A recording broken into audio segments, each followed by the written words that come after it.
plato teórico. Recuerden pues que en la clase anterior yo les dejé pues un video que espero que hayan visto, pero pues, seguro que no todos porque no tiene la suficiente cantidad de vistas como para que todos los del grupo lo hubieran visto. Entonces pues esa era la tarea del fin de semana, leer o ver el video que duraba 1 hora y pues si tenían preguntas, este era el momento de hacerlas. De lo contrario, será en un par de semanas al contrario. Yo voy a hacer esas preguntas que no me hicieron en este momento. Bueno, el plato teórico era una idea sacada pues de en comparación con la técnica de destilación. Que por aquí atrás está la analogía entre ellos. Esto estaba en el video. Profe, Sí, yo sí tengo una pregunta de sí, la ¿cuál? clase. Yo no entendí la explicación de lo que era el volumen de retención. Usted Ah, menciona en el video que ese es cuánto volumen de fase móvil se requiere para retener el soluto. No entendí eso. para retener, no, para hacerlo salir de la columna. El tiempo de retención, como se definía, el tiempo de retención se mide pues en el pico, ¿no? Y es, si yo tengo la columna, es la columna, digamos, que tiene una longitud determinada, cuánto tiempo tarda un analito desde el inicio hasta que llega al final de la columna. Este tiempo que transcurre es el que se conoce como el tiempo de retención. El volumen de retención es básicamente tomar ese tiempo de retención y multiplicarlo por el flujo. ¿Sí? Si hacemos un análisis dimensional, esto sería, digamos, minutos. Y si el flujo está, por ejemplo, en 1000 litros por minuto, pues esto nos va a dar 1000 litros, ¿no? Entonces, es en esencia cuánto volumen de solvente o de fase móvil, si es gas también, cuánto volumen se requiere para empujar este analito desde el inicio de la columna hasta el final. A eso se refiere el volumen de retención. ¿Sí? ¿Cuánto volumen? O mejor dicho, normalmente si por ejemplo se trata de un analito que no interactúa con la fase estacionaria, pues este analito tardará lo mismo que tarde el gas en entrar y salir, o en general la fase móvil, ¿no? Porque pues no hay interacción con la fase estacionaria. En ese caso se llamará volumen muerto, ¿no?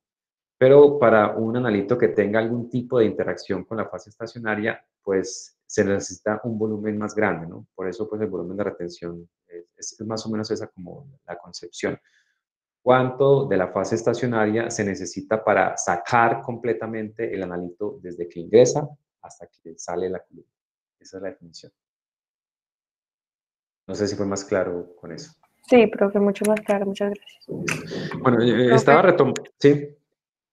Yo tengo dos preguntas. Bien. Una es la de factor de capacidad. No me quedó muy claro, pues, en la parte, o sea, como tal que es el factor de capacidad, porque lo confundí mucho con el de la K mayúscula, que es El coeficiente de reparto. constante de reparto. Sí, bueno, hay una diferencia, bueno, no solo en la notación, sino aquí está, el factor de capacidad es una relación entre los tiempos de retención. Es esto, ¿no? Entonces, por ejemplo, yo voy a dibujar aquí un cromatograma. Supongamos que tengo un par de picos, ¿no? Bueno, voy a dibujar este pequeño, bueno, este primero un poquito más pequeño. Supongamos que este es el tiempo muerto y que aquí tengo un compuesto que salió y por acá tengo otro, ¿no? O sea, de acuerdo a esta definición, pues cada uno de estos tiene un tiempo de retención. Digamos que este es el tiempo de retención. Creo que esto está grabando. Tiempo de retención 1 y tiempo de retención 2, ¿no? Y de un analito que no se retiene, pues lo llamamos el tiempo muerto, ¿no? La forma, pues, de simbolizarlo es con un cerito acá.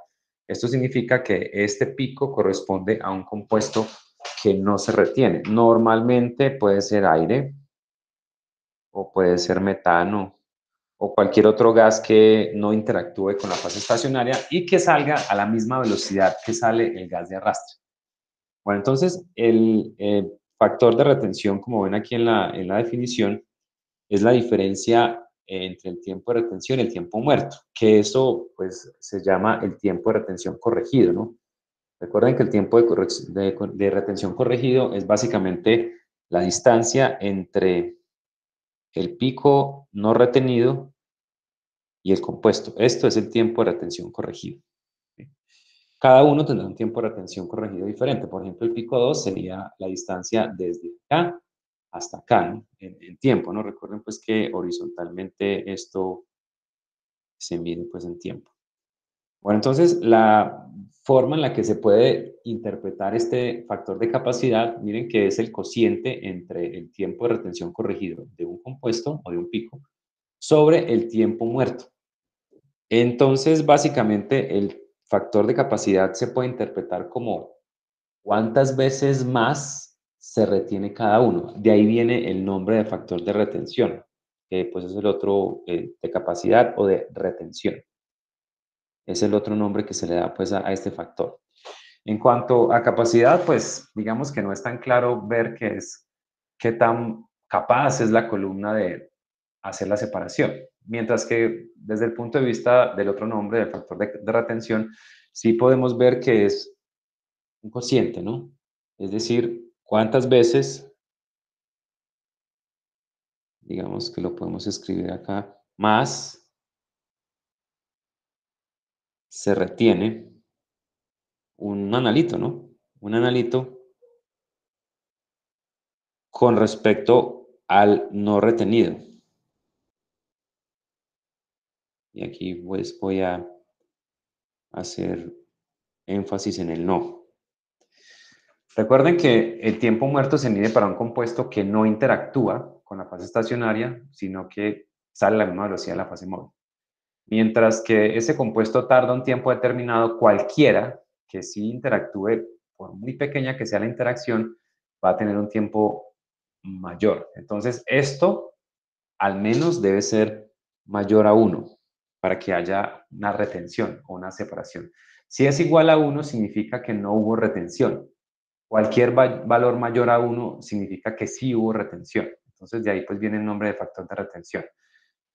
Idealmente, entre mayor sea el factor de retención, pues mejor es la separación. Pero pues veremos que a medida que el tiempo de retención aumenta, pues porque es directamente proporcional ese factor al tiempo de retención, también hay problemas adicionales como la formación de picos más anchos. Eso pues lo veremos un poco más en detalle. Angie, no sé si eso, por lo menos de capacidad, ya es más claro.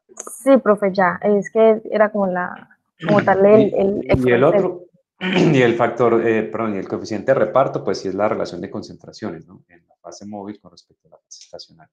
Bueno, al contrario, fase estacionaria con la fase móvil.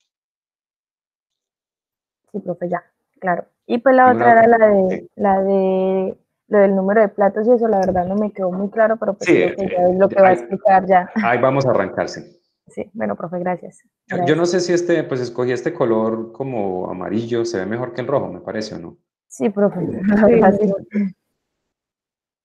Traté de hacerlo un poquito blanco, pero blanco se confundía mucho con el texto del fondo, entonces pues ahí le di un poquito de amarillo. Bueno.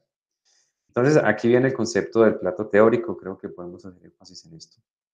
Aquí a la izquierda pueden ver una columna de destilación. Esta columna pues se utiliza para separar sobre todo líquidos de puntos de ebullición diferentes. La construcción geométrica de la columna es como por pisos que pueden ver separados aquí como por por estas líneas.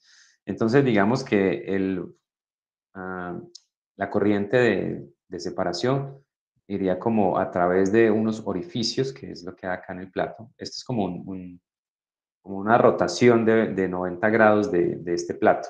El plato horizontal es así, entonces se ven pues los agujeritos a través de los cuales puede ascender el vapor. Pero pues visto por encima sería así. De ahí viene el nombre de plato, porque es pues algo como circular y tiene huequitos para permitir que a través de él la corriente de vapor de un piso inferior ascienda a través de él. Aquí se genera un equilibrio líquido-vapor, parte del vapor se condensa y se baja acá y también pues se produce una reevaporación. Entonces digamos que en cada uno de estos pisos hay un equilibrio. Lo que sucede es que a medida que vamos ascendiendo por la columna hacia arriba, la composición del vapor se va haciendo más rica en el componente más volátil y el líquido que se va condensando cada vez se va recolectando acá abajo. Por lo tanto, digamos que en la parte inferior se hace más rico en el componente menos volátil. Y en esencia, pues ese es el propósito de la destilación. Y aquí llega una alimentación, se genera un equilibrio entre los platos En la parte inferior se saca el líquido con lo que se denomina el pesado, o el líquido pesado significa aquel que es más rico en el componente menos volátil, ¿no? O sea, más pesado. Y en la parte de arriba se está obteniendo un vapor que se condensa posteriormente, más rico en el componente más volátil, dependiendo pues de cuántas de estas etapas existan y también en la diferencia entre los puntos de ebullición, pues podemos obtener rendimientos acá arriba de, no sé, 99 o más por ciento de un componente puro y lo mismo acá abajo, ¿no? Entonces, este es el diseño. Como en cada uno de esos puntos hay un equilibrio entre dos fases, la fase de gaseosa, o sea, el vapor, y la fase líquida, que es el líquido que se condensa. Entonces, son dos fases en equilibrio, pues de ahí también se hizo la analogía a la cromatografía. En la cromatografía el equilibrio se establece entre la fase estacionaria y la fase móvil, dos fases distintas, recuerden, invisibles, ¿sí? Aquí, pues digamos que lo de la invisibilidad en la destilación no es tan obvio, ¿no? Pero pues sí, el vapor tiene más energía cinética y se separa pues del líquido, ¿no? Digamos que esa es la analogía. Como se trata de un espacio físico acá, realmente en la cromatografía la columna no es que esté dividida exactamente en esos espacios. De hecho, incluso para la destilación hay una técnica en la que no se usa una columna de platos, como esta, ¿sí? Sino que el interior de la columna se rellena con algún material. Pueden ser esferitas, bolitas, hay formas muy variadas, como por ejemplo un cilindro no sólido, sino solamente como el casquete del cilindro partido por la mitad. O sea que eso quedan como unas canoas más o menos. Entonces, diferentes formas y materiales se utilizan para rellenar la columna. Entonces, en todo, imagínense la misma columna que acá, pero en lugar de los platos, llena de algún material, que es lo que sucede en las columnas cromatográficas de relleno. Esa destilación se denomina destilación en columna de relleno, ¿no? Es bastante pues, obvio el nombre. Y también en secciones verticales de esa columna de relleno se presentan equilibrios similares a los que se presentan en cada una de las secciones de acá. Entonces, esa columna no tiene platos, pero hay una longitud. Por ejemplo, supongamos que esta cosa, yo creo que aquí sí es más sano usar negro. Supongamos que toda la columna está llena como esto, con bolitas o algún tipo de material cualquiera. Bueno, yo voy a hacerlo muy rápidamente. Toda la columna está llena de estos. Bueno, imagínensela toda llena, yo no voy a hacer más esfuerzos en llenarla. Entonces, el equilibrio que se presenta entre una longitud determinada se hace similar o se compara con lo que sucedería si la columna tuviera platos. Entonces, en ese caso, no es un plato como tal, sino que es equivalente a un plato. Entonces, el término que se usa es altura equivalente del plato teórico. Es decir, es una longitud de columna que hace lo mismo que haría un plato físico. Entonces, en la columna de relleno, la columna realmente no está dividida en secciones, pero digamos que para tratamiento matemático se hace esa analogía y se supone que hay una altura o una longitud de esa columna que hace lo mismo que hace un plato. Entonces, por ejemplo, en esta columna podemos decir que la columna de una longitud, no sé cuál sea, tiene 1, 2, 3, 4, 5, 6, 7 platos. Esta columna tiene 7 platos divididos. Si se rellenara esto con un material, como esto que puse aquí en negro, pues, y la eficiencia en la separación fuera igual, diríamos, supongamos que esta columna tiene, no sé, 2 metros de alto. Entonces diríamos que en esa columna de 2 metros, bueno, vamos a ponerla más sencilla, a ver, digamos que tiene 21 metros, 21, bueno, sí, 21 metros. Lo estoy haciendo múltiplo de 7, ¿no? Tiene 1, 2, 3, 4, 5, 6, 7 platos, ¿no? Entonces, si la separación que se produce en la parte superior y en la parte inferior es la misma que se produce en esta columna con platos, pues se dice que la altura equivalente de un solo plato teórico sería 21 dividido 7, ¿no? O sea, más o menos 3 metros. Es decir, que cada 3 metros del material de relleno hacen la misma separación que la que ocurre en un plato de la columna que está acá, que tendría también una separación de 3 metros entre cada uno. realmente pues solo como un ejemplo numérico, una columna de 21 metros seguramente no tendrá 7 platos, tendrá tal vez 70, 700, bueno, algo más. Entonces, la altura equivalente se introduce también a la cromatografía, ¿no? Y pues aquí estamos mostrando una columna vertical, aunque realmente las columnas en cromatografía se usan usualmente en posición horizontal, pero pues como para que el término altura tenga sentido, ¿no? Porque si está horizontal, pues al llamar la altura no tiene mucho sentido, pero pues es algo simplemente de orientación. Entonces, aquí está la analogía entre los dos. En un plato teórico, y el término teórico viene de ahí, de que el plato realmente no existe, no es que la columna cromatográfica por dentro esté dividida en secciones por algún tipo de membrana o algún tipo de restricción o límite entre un plato y otro, no.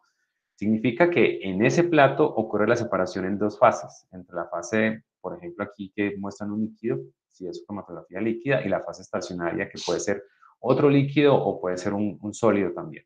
Entonces hay un equilibrio entre fases de un soluto que se distribuye entre ellas.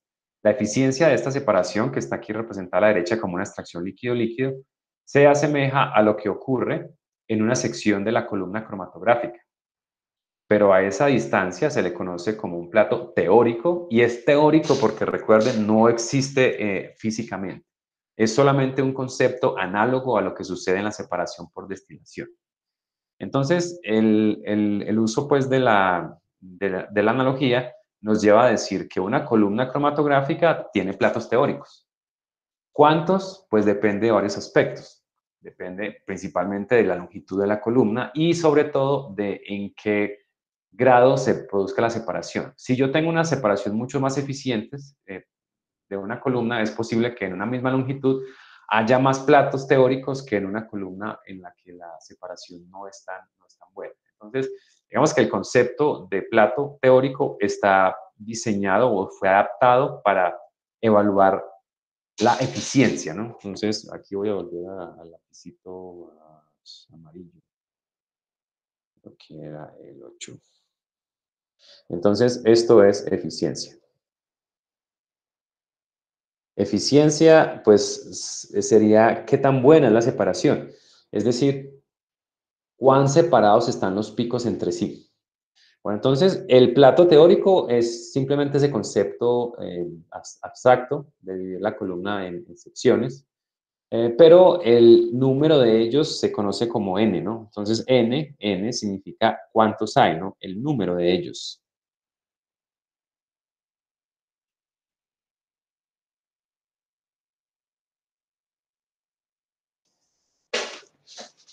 Profe, cada Sí. plato representa entonces un pico.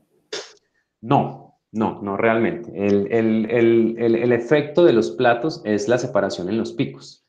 Pero para cada pico cromatográfico, un compuesto tuvo que haber pasado por... es que había una imagen de la columna dividida en platos. Si está acá o está más adelante. No, está más adelante. Ya les voy a mostrar Sí, porque puede ser una confusión, porque el plato es un concepto muy abstracto, pero por aquí hay esta figurita de la que quería mostrarles. Entonces, esto representa una columna de longitud L, ¿sí? Y aquí están mostrando la división hipotética en platos, suponiendo que cada plato tiene la misma longitud o altura, ¿no? Pues recuerden, altura simplemente si esta cosa estuviera vertical, eso es todo. Entonces, si un analito viene aquí a la entrada de la columna, miren, aquí está, aquí lo estoy dibujando este cosito, en cada uno de estos platos va a ocurrir un equilibrio entre las dos fases. Entonces, a medida que este analito vaya pasando a través de los platos, se va a poder separar de otro que venga junto a él en la muestra. Entonces, supongamos que la muestra tiene estos dos compuestos, el que está aquí esto se fue para arriba, el que está azul y el que está en fucsia. Si la separación es buena, eventualmente estos compuestos, digamos que por aquí en la mitad del tiempo, no en la columna, digamos que al mismo tiempo, uno viaja más rápido que el otro, ¿sí? Entonces, la eficiencia mide qué tan separados están estos picos cuando salen de la columna. Entre mayor número de estos picos haya, esta separación entre ellos va a ser mejor. Y pues al final, cuando cada uno de estos alcance la salida de la columna, pues se genera un pico. O sea, va a salir un pico por este y otro pico por este. O sea, el pico no tiene que ver con el número de platos. El pico tiene que ver con cuántos compuestos tenga la muestra. Si la muestra tiene solo 2 compuestos, pues vamos a tener 2 picos, ¿no? Lo que incide en lo que incide el número de picos, perdón, de platos, es en qué también están separados esos dos, es decir, la eficiencia de la separación. Entonces, no, un plato no equivale a un pico, sino a un punto geométrico hipotético en el que se presenta un equilibrio entre las dos fases. Entre mayor número de estos tenga la columna, mejor va a ser la separación. Aquí pues me voy a volver un momento a la ecuación, que es aquí donde arrancamos. Entonces, el número de platos teóricos determina la eficiencia de esa separación. Cuando una columna tiene un mayor número de picos, perdón, de platos, va a tener una separación mucho más eficiente. Entonces, el número de platos por el que pasó un compuesto para llegar a formar un pico se puede calcular mediante cualquiera de estas dos ecuaciones. Estas dos ecuaciones se diferencian entre sí en que la primera son equivalentes, es decir, el número de platos se puede calcular por esta ecuación o por esta. La diferencia está en el ancho. El primero usa el ancho en la base y la segunda ecuación usa el ancho a media altura. Pero recuerden que el ancho a media altura se mide la altura, se divide por 2 y en el punto que dé se mide la distancia de un lado al otro del pico y ese es el ancho a media altura. Es más usado el ancho a media altura porque en ocasiones no es posible medir el ancho en la base. Por ejemplo, supongamos que aquí hay otro pico que sale traslapado, aquí. Entonces, este punto entre esta línea no se vería.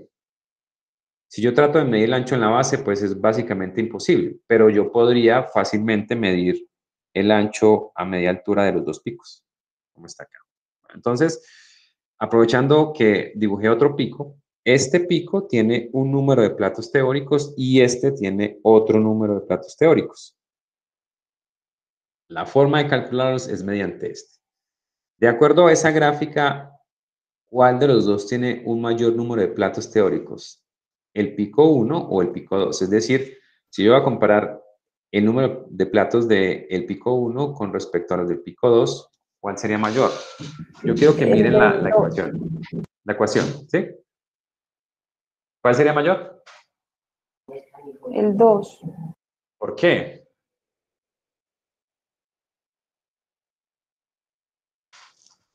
Tiene un tiempo de retención mayor.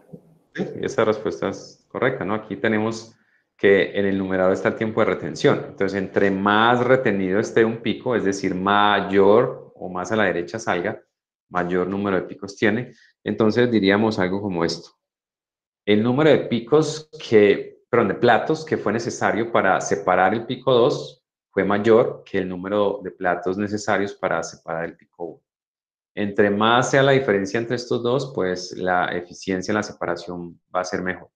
Y hablar de eficiencia no siempre tiene que ver con qué tan bien separados están, es más bien qué tan lejanos aparecen uno del otro, porque por eso tenemos que introducir un par de términos adicionales para realmente decir cuándo dos picos están bien separados, porque miren que estos dos picos, la diferencia en tiempo parece ser buena, pero miren que los anchos de las bases son demasiado grandes.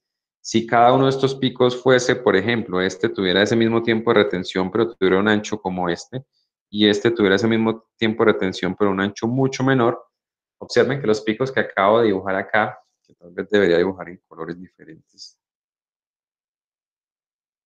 Digamos que este es uno y este es el otro. Lo que estoy asumiendo es que, digamos que hubo una separación y nos dio lugar a esos dos picos. Miren que los picos tienen el mismo tiempo de retención, pero el ancho de ambos es menor. Y al tener un ancho que es el denominador más pequeño, pues el número de platos es mucho mayor. Y además pueden ver que los dos picos quedan muy bien separados. El término que podríamos usar es este, como de una forma más técnica. Voy a volver a el color amarillito. sería que los picos quedan mejor, y voy a usar un término que quisiera que analizáramos. Mejor resueltos. ¿Cómo así que mejor resueltos? ¿Qué creen que yo trato de decir con eso? Cuando digo que los picos que están en fucsia quedan mejor resueltos, ¿qué significará resolver un pico? ¿Con qué parámetro creen que esté relacionado? Pues de pronto creo que serían más cuantificables. Más separados uno del otro, ¿cierto? Sí, Exacto. quedan mejor separados. Este término está relacionado, o la palabra de la que se origina es de esta, resolución. Significa que tienen mejor resolución. Cuando hablamos de resolución en un instrumento, por ejemplo, recuerdan que es, si yo tengo dos señales muy próximas o dos concentraciones muy próximas que generan un tipo de señal diferente, entre más diferente sea la señal que genera cada uno de esas dos muestras o de analitos en una muestra, pues la resolución del instrumento o de la técnica es mejor. Y aquí también veremos que en cromatografía se usa el término resolución. Y pues es eso, qué tan diferentes y bien separados quedan esos picos. O sea que la resolución está relacionado con una mejor separación.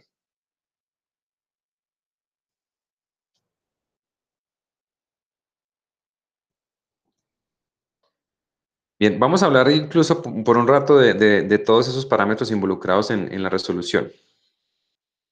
Entonces, el poder de separación o eficiencia, si así lo quieren llamar, pues me dice estas cosas, ¿no?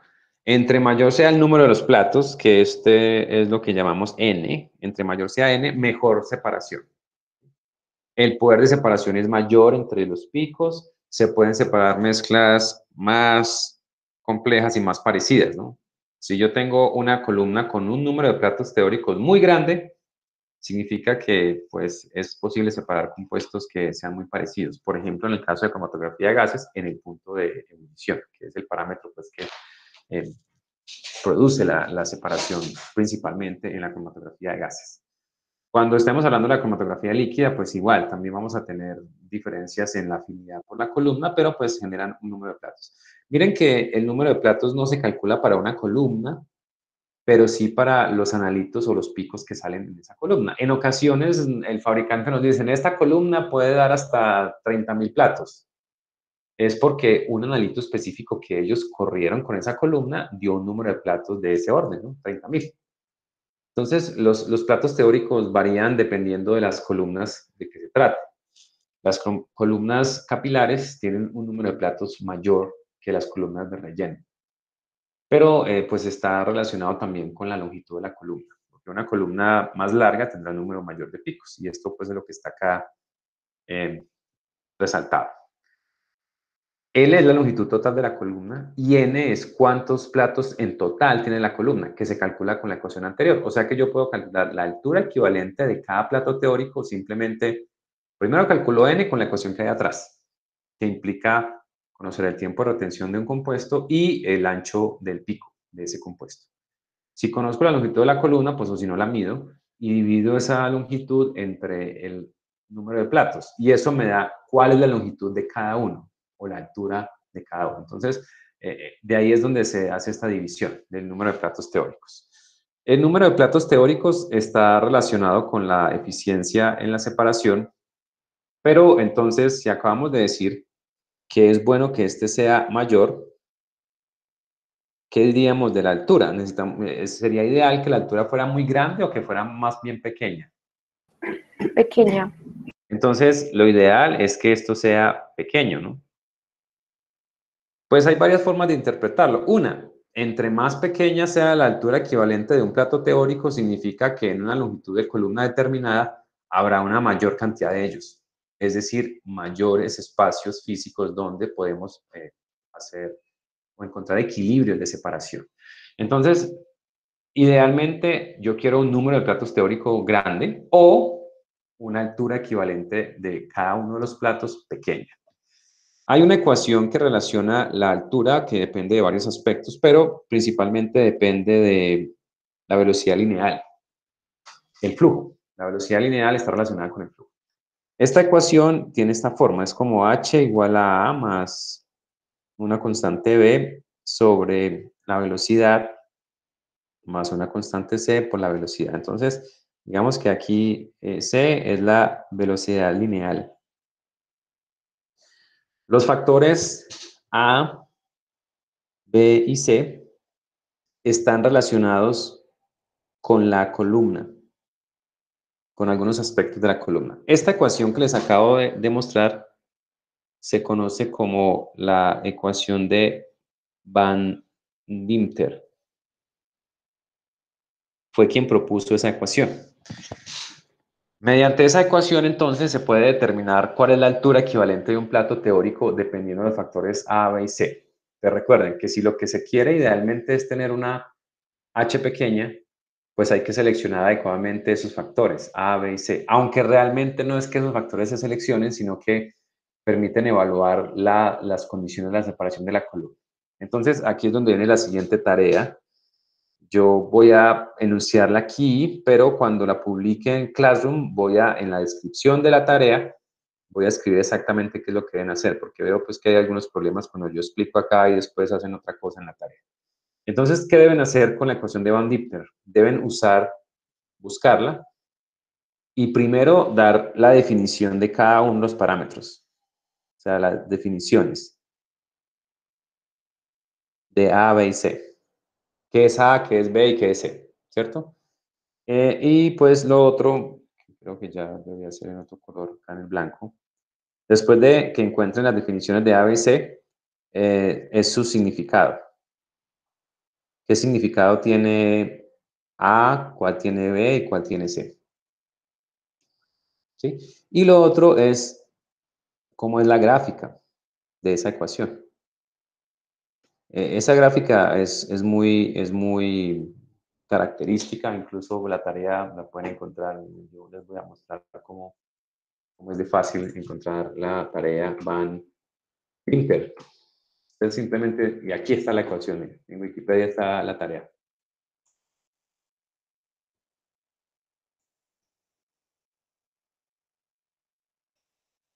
Entonces aquí está la ecuación de Van Dieter, hay una historia, miren, el C aparece realmente como la suma de dos cosas, pero es básicamente lo mismo, aquí está, miren. A es el parámetro de difusión turbulenta, B es el coeficiente de difusión, C es la resistencia o coeficiente de transferencia de masa, bueno, ustedes deben explicar eso. Y aquí está la gráfica, ¿no? Miren que la gráfica es de la altura del plato, que es h, en función del flujo o de la velocidad, ¿sí? Y pues la característica función es esta, ¿no? Es un punto que viene descendiendo y encontraremos un punto mínimo y luego asciende. Idealmente, cuando se trabaja en una separación cromatográfica, debe hacerse en este rango. Porque miren que la altura del plato es mínima acá. Y acabamos de decir que lo ideal es que h sea pequeña. Entonces, digamos que esa es la explicación que ustedes deben dar. Ya les estoy dando pues muchas luces de cómo hacer la tarea.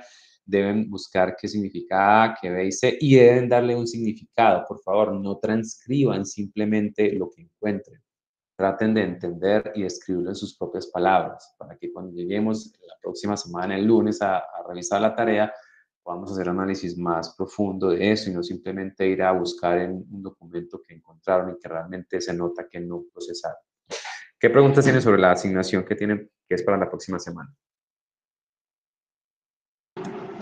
Profe, pues yo tengo Sí. como una pregunta más con el plato teórico y es que yo lo entiendo como si fuera como un aproximado de referencia, por así decirlo. Pues por lo que usted nos dice que dependiendo de la placa puede variar. Sí, el término pues fue sacado realmente de la destilación. O sea, es una analogía y por lo tanto es una construcción abstracta. No es que exista físicamente dentro de la columna. Pero una longitud de la columna determinada logra lo mismo que lograría una columna dividida en secciones. Esa pues es la definición de plato. Y entre más de esas secciones haya dentro de una columna, pues la separación se logra. No es que uno simplemente construya la columna y trate de que tenga tantos platos, ¿no? Porque si nos fijamos en la ecuación que se usa para calcular el número de platos, la única forma de hacer una evaluación del número de platos es simplemente tomar esa columna y hacer una corrida cromatográfica. Con el cromatograma se calcula. Es decir, yo tengo que esperar a que el pico salga y obtengo esto, ¿no? Entonces, miren, por ejemplo, ¿qué pasaría? Si yo tengo este número de platos del pico que hay acá, esto sería un flujo determinado. Ahora, si yo, por ejemplo, aumento la velocidad de flujo, ¿qué creen que pasaría con el número de platos? ¿Disminuye o aumenta? Disminuye. El número de platos disminuiría porque al aumentar la velocidad de flujo, estos picos salen más rápido, o sea que salen más corridos hacia la izquierda, es decir, que los tiempos de retención disminuyen. Y si el tiempo de retención disminuye, miren que el número de platos depende cuadráticamente con el tiempo de retención.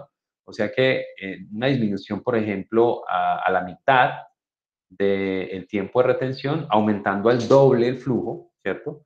Haría que se disminuyera como a la cuarta parte el número de platos. O sea, es una dependencia cuadrática e inversa. Entonces, si yo quiero aumentar el número de platos, puedo disminuir el flujo, por ejemplo, de gas, o puedo también modificar la temperatura. Recuerden que la temperatura al aumentar se disminuye en el tiempo de retención, o sea que el número de platos se controla básicamente con variables como temperatura y velocidad de flujo en la cromatografía de gases. Pero sí, es un concepto que solo se puede medir después de hacer un análisis. No es que yo solo con la geometría de la columna pueda saber cuántos platos tenga, no. Hay que hacer la separación y entonces la interacción es clave en esto. Por eso no solamente depende de qué tan larga sea la columna, sino de qué tan buena sea la interacción con la fase estacionaria, o sea que depende de lo que hay dentro de la columna, de qué compuesto es el que se usó para esa fase estacionaria y también depende del analito, porque en una misma columna, si yo separo varias cosas, cada una de esas cosas tiene un número de platos diferente, ¿sí? Como podemos ver acá, porque cada uno tendrá un tiempo de retención y un ancho de pico también bien distinto. Bueno, entonces de nuevo vuelvo aquí a lo que les propongo de tarea. Deben analizar la ecuación de Anne-Dichter. ¿Para qué se usa la ecuación? ¿Qué son A, B y C? ¿Qué significado tienen? Ojalá en sus palabras me digan, C es el coeficiente de transferencia de masa, significa qué tan rápido se mueve el analito dentro de cada fase, algo como eso, ¿no? No una explicación demasiado técnica que al final no entendamos. Y pues luego, ¿qué explicación tiene la gráfica y qué forma tiene, ¿no? Como vimos ahí, es una gráfica que desciende y luego vuelve otra vez a aumentar, aunque no tan rápido como descendió originalmente. Pues eso es una guía muy importante a la hora de seleccionar la velocidad de flujo, que es uno de los parámetros más críticos en la separación cromatográfica. Entonces la eficiencia se puede medir en términos de cualquiera de las dos cosas, de H o de N. Entonces H mide la eficiencia. Entre más pequeño sea H, pues el sistema será más eficiente, ¿sí? Porque el número de platos por unidad de longitud también será mayor. Yo vuelvo al color amarillito. Entonces, si separamos la longitud, se logra mayor poder de separación o sea, conclusión de esto, H debe ser lo más pequeño posible. Y la ecuación de Anne-Dichter nos permite incluso calcular cuál sería el valor mínimo de esa altura en términos de la velocidad lineal. Eso lo podemos hacer en la próxima clase. Bien, el siguiente parámetro es la selectividad.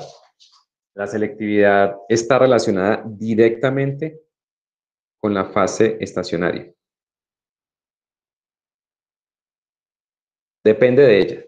Y podemos decir que la selectividad es qué tan, bueno, voy a tratar de no usar la palabra definida dentro de la definición, pero es qué tan fácil se diferencian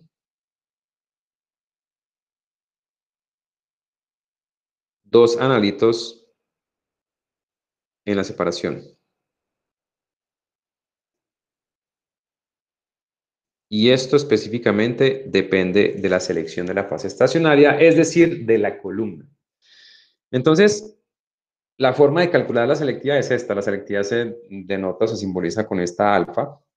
Y básicamente lo que hay que hacer es dividir el tiempo de retención corregido, recuerden que esta apóstrofe acá significa corregido, de un compuesto, normalmente el que sale más tarde, entre el compuesto que está a su izquierda.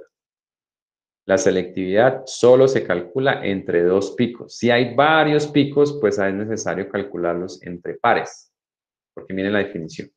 Entonces, esta selectividad determina qué tan separados estén los picos. Entre mayor sea alfa, significa que esos picos están más separados, es decir, son más diferentes en el cromatograma. La selectividad solamente evalúa la separación en tiempo.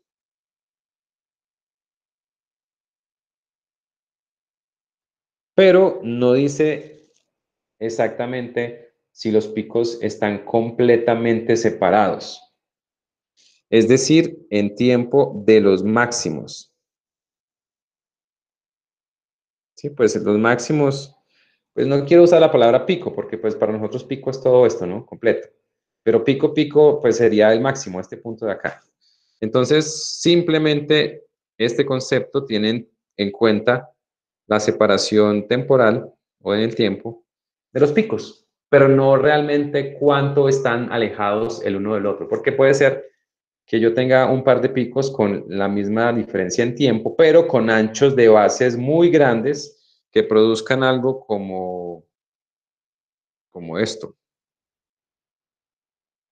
Entonces, si esta fuera la situación, lo que está en negro, la selectividad de los picos blancos con la de los picos que están en negro es la misma, porque el tiempo de retención, bueno, yo traté de que fuera el mismo, es igual, pero miren que los picos que dibujé en negro no están bien separados, o sea, la resolución no es buena, mientras que los picos en blanco tienen también una buena resolución.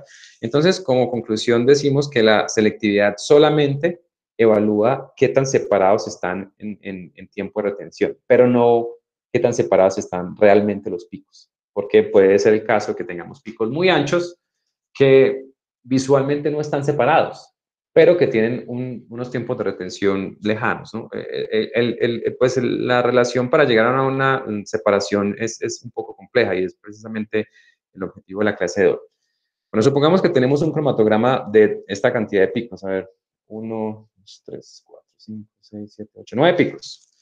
Entonces voy a numerarlos desde el pico 1 hasta el pico 9. Este es el 1, 2.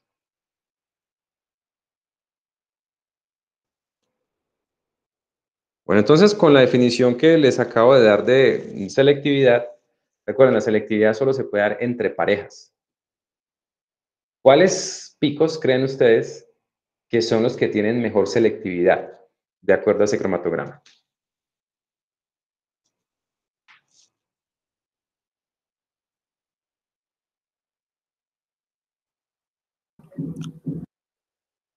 Profe, ¿serían los picos 5 y 6 ya que tienen la mayor diferencia de tiempo de retención? 5 y 6. A ver, vamos a ver si esa afirmación. Supongamos que este tiene por acá y este por acá, ¿cierto? Entonces yo voy a hacer esto. Voy a cortar ese pedacito.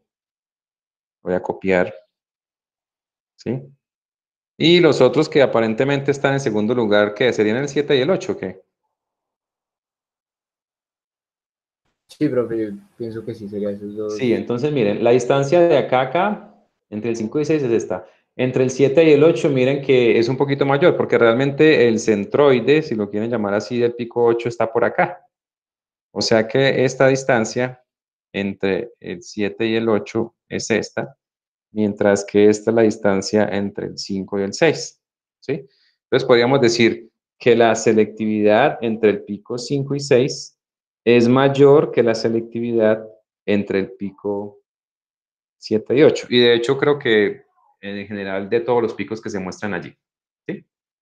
Ahora, diríamos también que son los que están mejor separados o no, en cuanto a la resolución. Visualmente, ¿son los picos que se ven mejor separados o no? Sí, profe. Aparentemente sí, ¿no? Y además teniendo en cuenta que el pico 7 y 8 además tienen anchos de base mucho mayores. Entonces diríamos que los picos mejor resueltos del cromatograma son el 5 y el 6. Bueno, otra cosa para analizar en ese cromatograma, y ya habíamos hecho mención de eso, es que a medida que el tiempo de retención aumenta, el ancho de los picos también. Entonces, si comparamos el ancho del pico 2, por ejemplo, con el ancho del pico 9, miren que a medida que nos vamos hacia la derecha, el ancho de los picos se incrementa. Las razones, pues, son varias. Una de las principales es que el número y la calidad de las interacciones con la fase estacionaria también aumentan. Y eso hace que hayan unas moléculas del analito que vayan por un lugar y otras que vayan por otro. Es decir, que haya una mayor diferencia de velocidades entre las moléculas del punto central y las moléculas de los lados. De hecho, la ecuación de Van Dieter explica por qué, por ejemplo, físicamente, unas moléculas se van por un lado y otras se van por otro lado. Uno de esos parámetros A, B y C está relacionado con los caminos que siguen las moléculas al interior de la columna para llegar de un lado a otro de ella. Entonces, algunos toman caminos más largos que otras, entonces las que toman caminos más largos van a estar retrasadas, son las que están acá. Digamos que estas son las que se retrasan. Y estas que de acá están adelantadas. Es decir, son moléculas de la misma sustancia, ¿no? Porque todas salen casi que juntas, ¿no? Pero hay unas que salen más lentas y otras que salen más rápido. Entonces, la distribución de esas velocidades de elusión son las encargadas de generar este perfil o este gradiente normal de tiempos de retención, porque recuerden pues que ese es el tiempo de retención. Entonces, bueno, ya analizamos la separación. La selectividad está relacionada con la columna y yo diría que es el parámetro más crítico a la hora de realizar una separación. La elección de la columna debe ser la mejor. Si no hay una muy buena separación, a pesar de que tratemos con flujos, con diferentes temperaturas, etcétera, pues la conclusión más común es que no se hizo una selección adecuada de la columna. Entonces, simplemente habría que seleccionar otra columna y arrancar de nuevo. La selectividad, miren que está relacionada con el factor de capacidad y también con el factor o el coeficiente de reparto, que es la K mayúscula. La K minúscula es el factor de capacidad que habíamos visto ahora. Entonces debe ser mayor a 1, idealmente. La selectividad pues evidencia las diferencias que hay de la afinidad por las fases estacionarias y móvil. También indica además qué tan buena es la separación, pero, y aquí está algo que quiero resaltar, no mide la separación real. La razón está en lo que les mostré. Puede haber picos muy separados en tiempo, pero sus bases pueden estar traslapadas, no están realmente separados. Bien, este concepto sí es bien importante en la cromatografía y la resolución. Profe, Tal ¿me vez hace un debemos... favor? Sí. La puedo volver un momentico para anotar otra vez la de pues, terminar. La ecuacióncita. Yo creo que yo tengo por ahí un documento donde están todas las ecuaciones resumidas, para cuando vayamos, pues creo que la próxima semana a hacer ejercicios, podamos sacar la ecuación que necesitemos. Lo que sí tenemos que tener claro es cada uno de los parámetros que están en las ecuaciones. Ah, bueno, profe, gracias. Bueno, entonces el siguiente parámetro es la resolución, que yo diría que es el objetivo principal de la separación. Resolución. La resolución no solamente mide qué tan diferentes están los picos en distancia del máximo, sino que además mide qué tan anchos son los picos. La resolución se calcula mediante esta ecuación. Es la diferencia entre los tiempos de retención de dos picos sobre esto que podríamos llamar el promedio de los picos, de los anchos. Entonces miren que si yo tengo dos picos bien separados, pero con unos anchos muy grandes, la resolución no es buena. Pero si tengo picos que están bien separados en tiempo y además tienen anchos muy angostos, la resolución será mucho más grande. La resolución también se puede calcular en términos del ancho a media altura. Y la ecuación es resolución igual a 1,18 por la diferencia entre los tiempos de retención sobre, bueno, no, el ancho en la base no, el ancho a media altura 1 más el ancho a media altura 2. Entonces, aquí lo que se mide es acá, ¿no? Este sería el ancho a media altura 1 y acá a la mitad de la altura, este sería el ancho a media altura 2. Entonces, la resolución se puede medir o el ancho a la base, como está acá, o el ancho a media altura, lo que cambia es ese factor. Este 1,18 se origina de acá, de esta relación. Voy a escribirlo aquí en amarillo. El ancho en la base es igual a 1,68, 69,78. 69,78 veces el ancho a media altura. Y pues si quieren pueden más adelante verificarlo. Incluso si recuerdan la formulita para calcular el número de platos, había una con el uso del ancho en la base y otra con el uso del ancho a media altura. Y la diferencia entre ese 16 y ese 5.55 que se obtenían está aquí, en esta relación. Entonces, lo más fácil de medir es el ancho a media altura.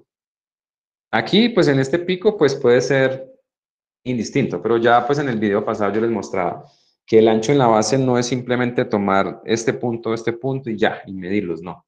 Lo que hay que hacer es tomar un punto donde está el cambio de inflexión, que puede ser la mitad o puede ser un punto más bajo, trazar una recta tangente a ese punto a un lado y hacer lo mismo al otro lado, trazar una recta tangente.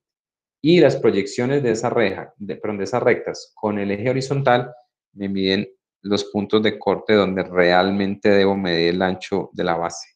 Entonces, digamos que el proceso no es simple. Yo siempre recomiendo que es más fácil medir el ancho media altura, porque la medición es simple.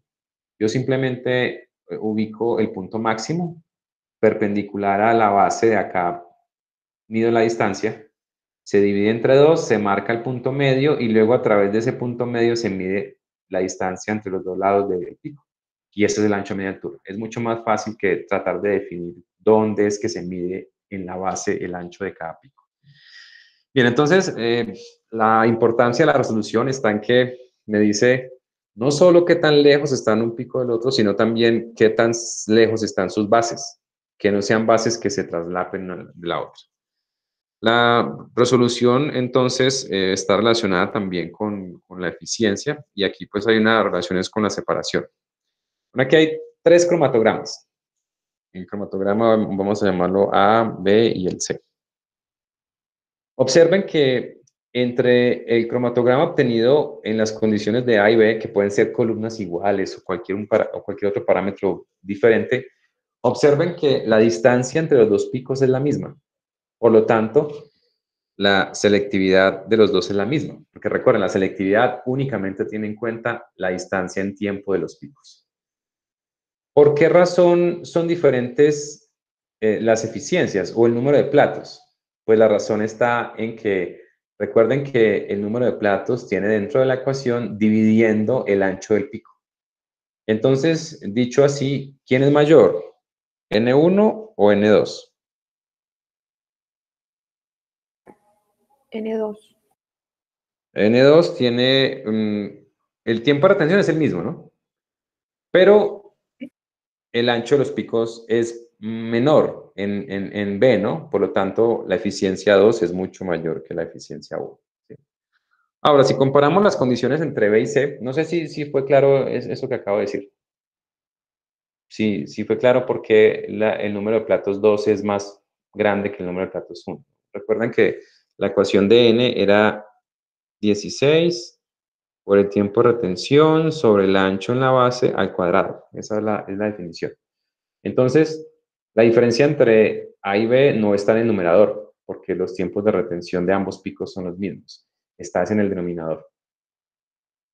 Los anchos de los picos en B, estos denominadores son menores. Y al dividir por número menor y elevarlo al cuadrado, n va a dar mayor. Por eso n2 es mayor que n1. Bueno, ahora comparando la corrida o el cromatograma B con el C, podemos ver que la separación entre los dos picos es diferente. Entonces podríamos concluir algo entre las selectividades. ¿Cuál selectividad es mejor, la 1 o la 2? La 1, profe, mucho mejor la 1. La selectividad, recuerden que mide únicamente la distancia entre los máximos. Y pueden ver que esta separación es más grande. O sea que esto es cierto, ¿no? La selectividad 1 es mayor que la selectividad 2. Y pues aquí nos están diciendo que la separación es la misma, ¿no? Aunque los tiempos de retención, miren qué les pasó a los tiempos de retención. Los tiempos de retención aumentaron. O sea que en lo de la separación esto se hizo mayor, ¿no? Pero también los anchos de las bases también se modificaron, ¿sí? Los anchos de las bases se hicieron más pequeños. Entonces, de alguna forma, la eficiencia puede permanecer constante, pero sin que eso necesariamente signifique que la separación es mejor.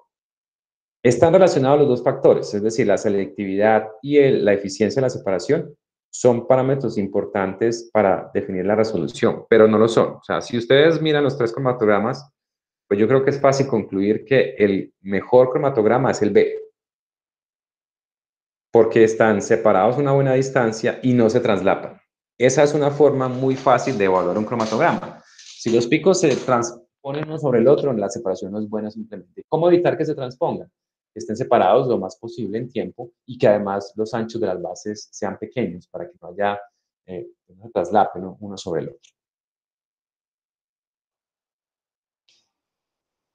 La resolución está además relacionada con el ancho de los picos. Entonces aquí pueden ver 4 casos de diferentes resoluciones. La primera, los picos están muy próximos y sus anchos se traslapan. En la segunda hay un poquito de mejor separación entre ellos. En la tercera, la separación tal vez es un poco mejor, pero no va a la línea base. ¿Qué significa que no regresa a la línea base?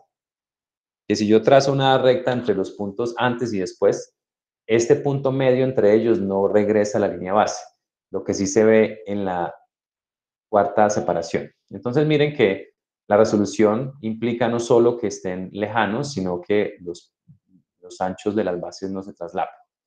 Entonces, el objetivo de optimizar una corrida cromatográfica es obtener una resolución mucho mejor de los picos que se están tratando de separar. Y está relacionado, hasta ahora vimos con la selectividad y también con la eficiencia de la separación.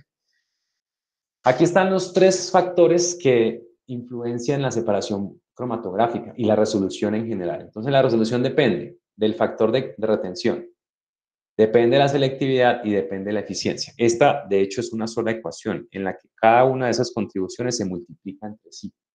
Entonces, depende directamente de la retención, depende de la selectividad y también de la eficiencia. Entonces, para una alta resolución, ¿yo qué necesito? Una buena retención, una alta selectividad y la mejor eficiencia que pueda lograr. O sea, esos 3 parámetros son indispensables a la hora de lograr una buena separación cromatográfica. Incluso pues aquí está en una frase. Entonces, la resolución depende de la retención. ¿Cómo se controla la retención? Se controla con la temperatura, se controla con el flujo, ¿sí? Se controla, por ejemplo, con la presión. También puedo modificar la retención cambiando la composición de la fase móvil. O sea, esto es para cualquier técnica cromatográfica, ¿no? Pero pues, por ejemplo, en la cromatografía de gases no es fácil modificar la composición de la fase móvil, pero sí es fácil cambiar el flujo, cambiar la presión o cambiar la temperatura. La selectividad depende exclusivamente de la fase estacionaria. Por lo tanto, la única forma de modificar la selectividad es con la columna. Si no tengo una buena selectividad es porque no usé la columna que era. Y la eficiencia pues también se puede modificar con parámetros como estos. Y depende de cada analito. Entonces miren que, aunque son 3 parámetros diferentes, todos están íntimamente relacionados. Para que haya una buena retención, yo tengo que haber seleccionado adecuadamente la columna. Y la retención, si la aumento o la disminuyo, me va a determinar el número de platos teóricos. Entonces, el factor que determina la retención es el factor de retención K. El que determina la selectividad, pues es alfa. Y el que determina la eficiencia puede ser el número de platos o H, ¿no? Que son parámetros inversos, ¿no? El número de platos es inverso a la altura equivalente de cada plato. Entonces, esos 3 parámetros son necesarios para que la resolución sea buena. Y aquí pues vamos a analizar el efecto de cada uno.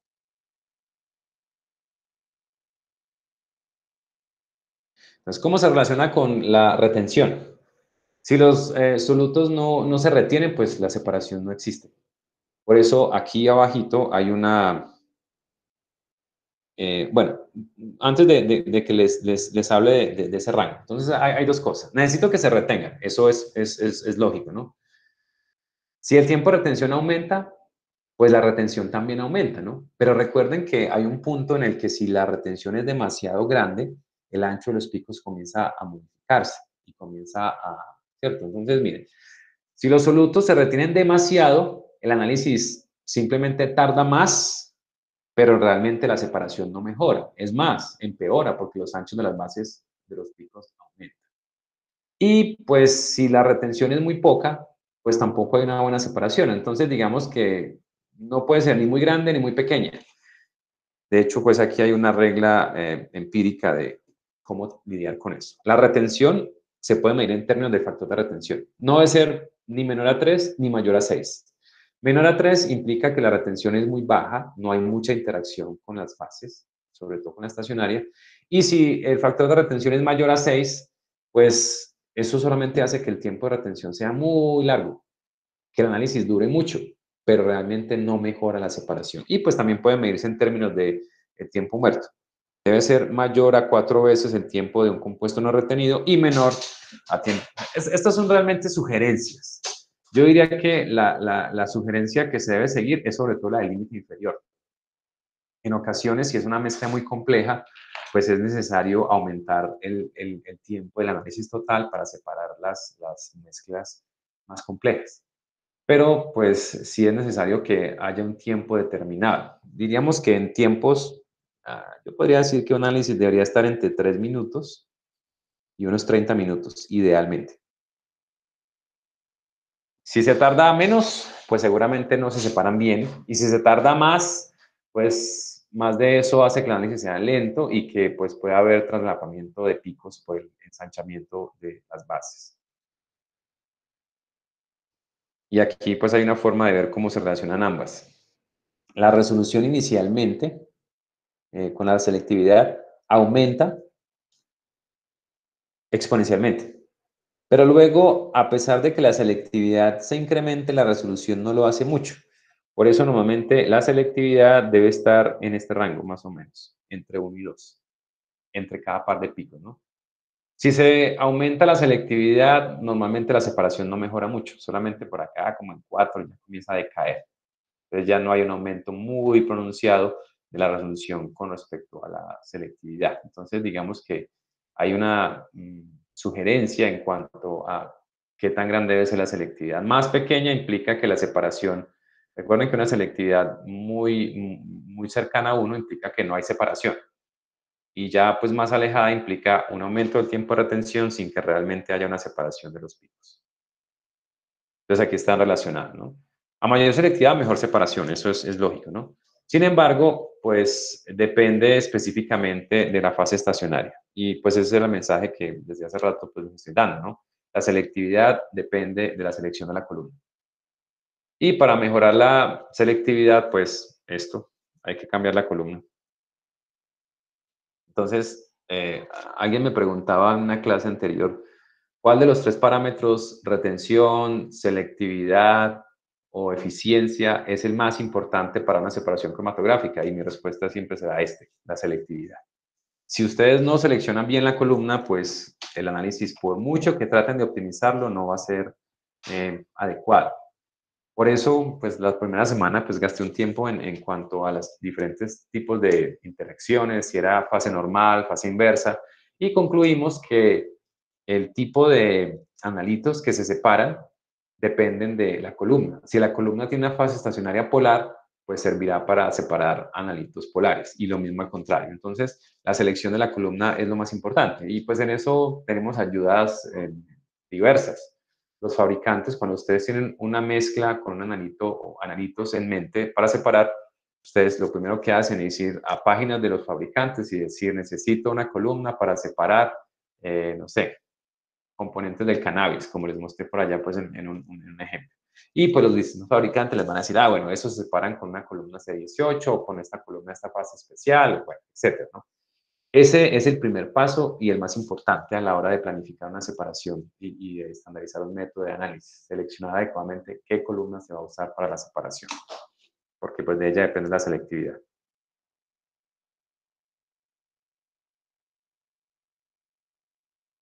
Bien, con respecto a la eficiencia, aquí pues se ve que al principio la relación entre resolución y la eficiencia es muy marcada, es como exponencial, y luego hay un incremento lineal.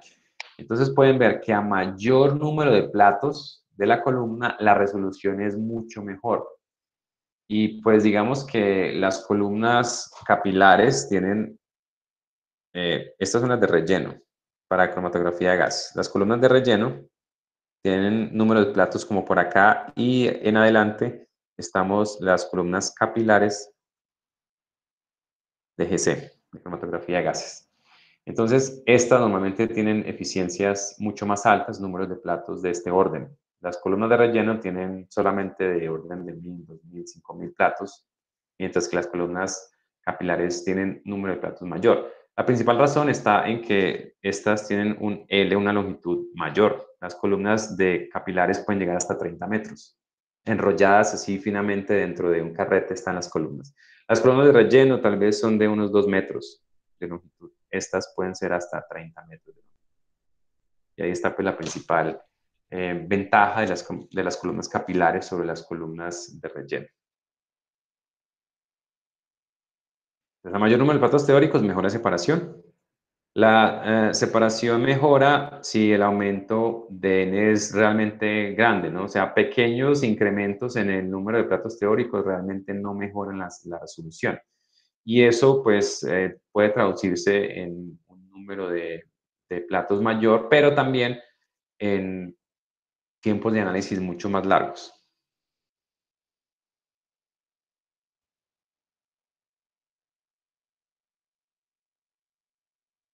No, este ya está, este está en blanco. Bueno, entonces digamos que esta es la última parte de esto, de cómo comparar la resolución con la eficiencia.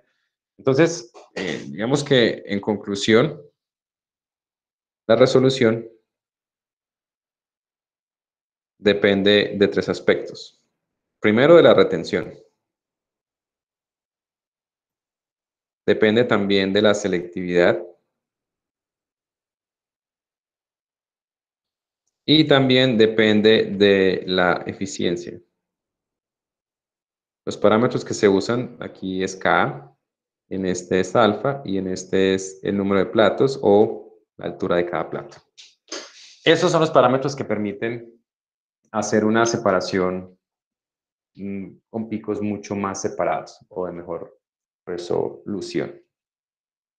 ¿Qué preguntas tienen sobre este documento que les acabo de mostrar?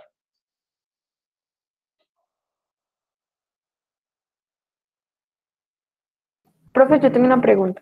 El ancho, usted dice que es mejor siempre tomarlo a media altura, ¿cierto? Sí. Pero ¿qué pasa si yo tengo un ancho, como usted dijo, que no llega a la base? O sea, hay que medir primero la altura del pico y luego Sí. dividirlo a la mitad. ¿Qué pasa Sí, con un comportamiento así? de hecho, esa es la razón por la cual el ancho a media altura es más fácil de medir que el ancho en la base. Y voy a mostrarles unos, aprovechando unos de estos que por acá, bueno,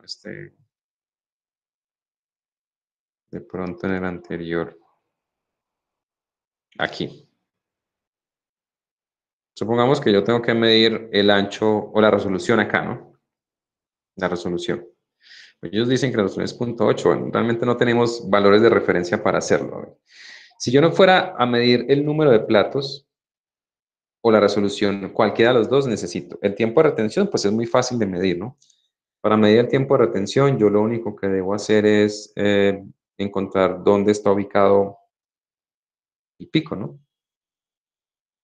Es decir, irme hasta acá y en la escala horizontal medir los tiempos de retención. El tiempo de retención 1 y el tiempo de retención 2. Eso no tiene ningún problema, ¿no? ¿Cuál es el problema? Medir los anchos. Si ustedes ven, es imposible medir el ancho en la base de cualquiera de esos dos picos.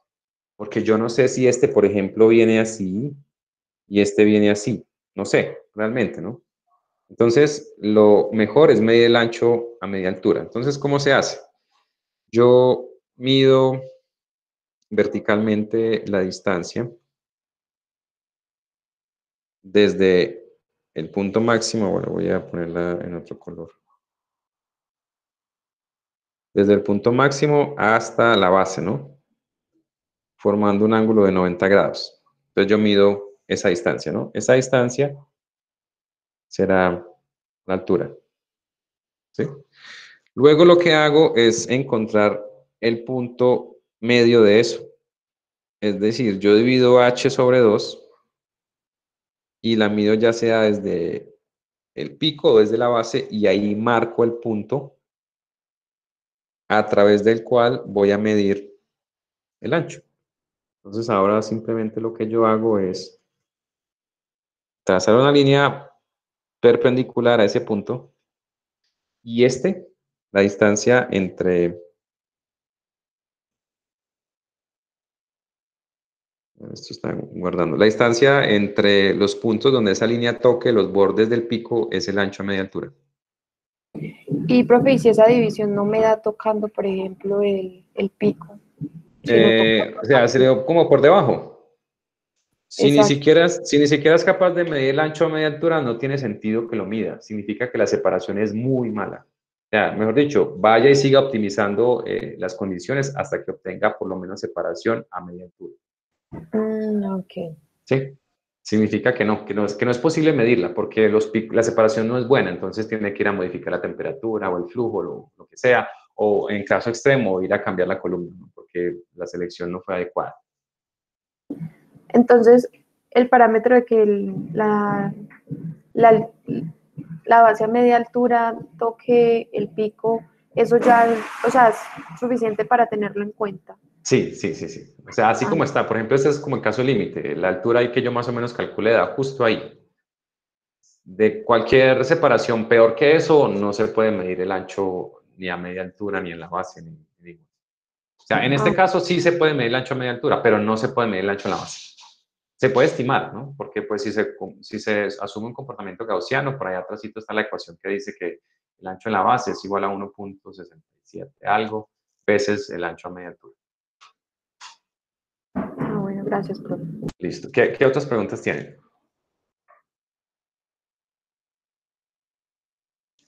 Bien, entonces continuaremos, aquí voy a detener la presentación y continuaremos el próximo viernes hablando ya de cómo son las aplicaciones para análisis cualitativo y cuantitativo para las técnicas cromatográficas en general.